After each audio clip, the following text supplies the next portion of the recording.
Hey everybody, this is Alex Merced from alexmercedcoder.com, and in this video what I want to do is talk about database relationships, and just kind of give you some illustrations that kind of show you how they generally work when you're planning out your database and how your data relates to each other. Whether it's a SQL database, a NoSQL database, the general concept's the same. The idea is that you have different collections of data. So it's a Mongo database, they're called collections. If it's an SQL database, they're called tables. But first, let's talk about a one-to-one relationship. And you always got to think about, like, how do things relate to each other? So in this case, every person has a nose. They only have one nose, and every nose is only on one person. So that's a one-to-one relationship. Okay, every person has a nose, and every nose has a person. Okay, no nose is on two people, and no person has two noses. Okay, so in that case, we have two tables. We have a table that lists all the different people out there, and each of them has an ID. And then we have a table of noses that lists all the noses out there, and each of them have an ID. Okay, the way it works is that each table, if they have a one-to-one relationship, will have what's called a foreign key. That means a field that keeps track of the key of the foreign item. So person has a field called nose ID that keeps track of the ID of the nose who that person belongs to. Vice versa, the nose has a person ID field that keeps track of the ID of the person that nose belongs to. Okay, that nose belongs to. So there can only be one ID there. So every person can only have one nose, and every nose can only have one person. And then using that ID, when I do my queries of the database, I can be like, okay, well, when you bring up this nose, go find the person it belongs to. Or when you bring up this person, go find their nose. That's a one-to-one relationship, because I designed it where when I fetch one piece of data, I have what I need. I have the breadcrumbs to go fetch the rest of the data from somewhere else. Okay? So that's kind of how the data relates there.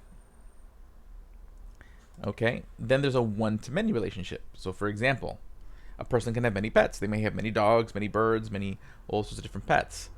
But every pet has, let's say, one owner. Okay? They have one pet owner. So here we have a list of persons with their IDs, but notice that's the only field we have. Okay, because they don't just have one pet.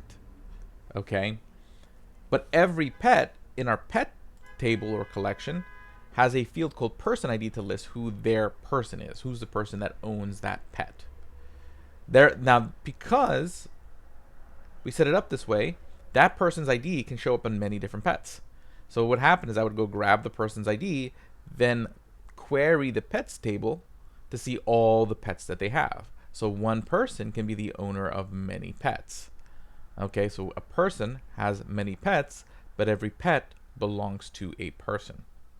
Okay, so we only need the foreign key field on pets, because pets is the one that needs to track what person they own. The person, I mean, you could theoretically have an array of IDs of all the pets they own, but not necessarily necessary if you can just sit there and say, hey, we're going to do this join here on pets and say, hey, find me all the, sorry, my mouse is very sensitive. Okay, find me all the pets that belong to this person. Okay, but what if we had a many-to-many relationship? Okay, in that situation, what's going to happen is that here we have investors in different companies. Investors may be invested in many companies, and companies may have many investors. Okay, so each of them don't have just sort of one. Okay, and on that note, let me fix this. So basically what's going to happen is that there has to be what's called a junction table. A junction table. This is going to keep track of every connection. Okay, so every investor may have many investments. And what an investment is, sorry, my mouse is being frustrating. Probably need to update the batteries. Okay, but every investor has many investments. So this is the junction table. And every entry, every investment is a connection of one investor ID and one company ID. Okay, and one company ID. Okay, so basically so if the investors invested in 10 companies, they're going to have 10 entries in this junction table that has their ID with the 10 different company IDs. So if I want to see all the investments that this investor has, I can then query this table for every one that has their ID, which will then have the company IDs, and then I can query the companies that those IDs belong to. Okay, and then get the list of companies. Vice versa, if I want to see all the investors in X company, I can then query all the investments that have that company's ID, and then query all the investors who those IDs belong to. Okay, so the idea is that you have this junction table, this place that kind of keeps track of every sort of combination of investor and company as they exist. So every investor has many investments, every company has many investments in it, but every investment belongs to one investor and one company. Okay, so that's sort of how you architect a many-to-many relationship. So it always requires that third table. I mean, I guess there could be other ways you do it. You could create like an array field on the tables, but oftentimes it's just sort of a more elegant and workable way to do it. Okay, to create a many-to-many relationship.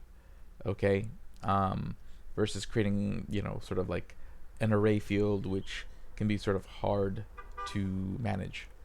Okay, with that, those shows you sort of 3 ways to do the main relationships. There's always a little more advanced things you can do with each one, but again, one-to-one. Okay, one person has one nose, and one nose has one person. One-to-many, one person can have many pets, but every pet's owned by one person. Okay, many-to-many relationship. Okay, every investor can invest in many companies, but every company can have many investors. Okay, and hopefully this visual makes it clear, one, how these relationships work, but also too, like, how are the table fields set up, and how do they relate to each other, to make it easier to think through how you're going to structure your different data. And you should always kind of gotta go through that motion where you kind of set up something like this to visualize how you're structuring your data before you go build your database, before you build an application, because otherwise stuff gets complicated. So my name is Alex Merced from alexmercedcoder.com. If you like this video, do share it, like it, subscribe to the YouTube channel, and have a great day and enjoy.